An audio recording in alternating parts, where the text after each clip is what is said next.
जड़ो मिठो साईं तेड़ो नाम वणे थो मूंखे त सदा मदीने जो जाम वणे थो मूंखे त सदा मदीने जो जाम वणे थो जड़ो मिठो साईं तेड़ो नाम वणे थो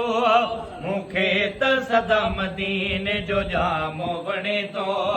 मूंखे त सदा मदीने जो जाम वणे थो जंहिंजो को बि जग में थियो जोड़ नाहे जंहिंखे पाण ख़ुदि थो अल्लाह चाहे ऐं जंहिंजो को बि जग में थियो जोड़ नाहे जंहिंखे पाण ख़ुदि थो अल्लाह चाहे जंहिंखे पाण ख़ुदि थो अल्लाह चाहे सवा लख नबियनि जो त इमाम वणे थो सवा लख नबियनि जो त इमाम वणे थो मूंखे त सदा मदीने जो जाम वणे थो मूंखे त सदा मदीने जो जाम वणे थो जहिड़ो मिठो साईं कहिड़ो नाम वणे थो मूंखे त सदा मदीने जो जाम वणे थो मूंखे त सदा मदीने जो जाम वणे थो ऐं मुहम्मद चवण सां जप ॿई मिलनि था आशिकनि जा बिल्कुलु हीअड़ा ठरनि था ओ मोहम्मद चवण सां जब ॿई मिलनि था आशिकनि जा बिल्कुलु हीअड़ा ठरनि था आशिकनि जा बिल्कुलु हीअड़ा ठरनि था इहो इस्म आला त तमामु वणे थो मूंखे त सदा मदीने जो जाम वणे थो मूंखे त सदा मदीने जो जाम वणे थो जहिड़ो मिठो साईं तहिड़ो नाम वणे थो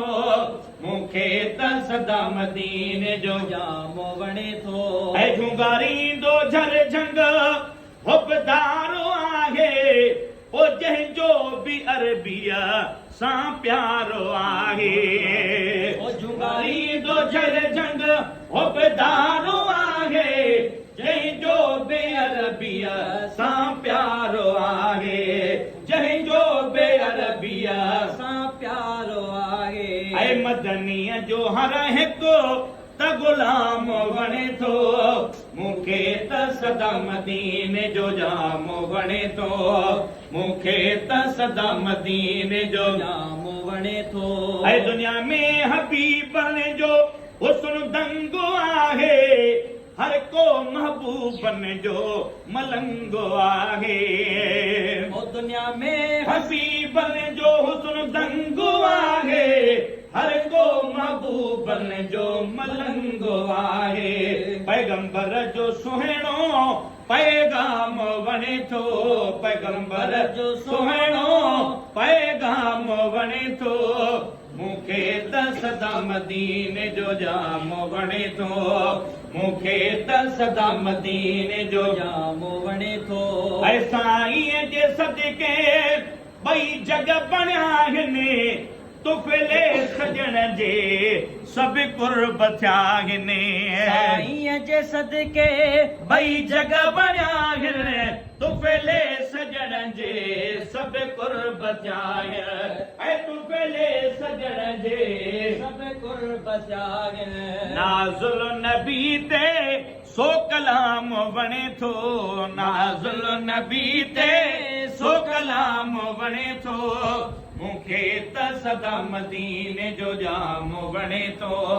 मूंखे त सदा मदीने जो जाम वणे थो ऐं कहिड़ियूं अब्दुल कादर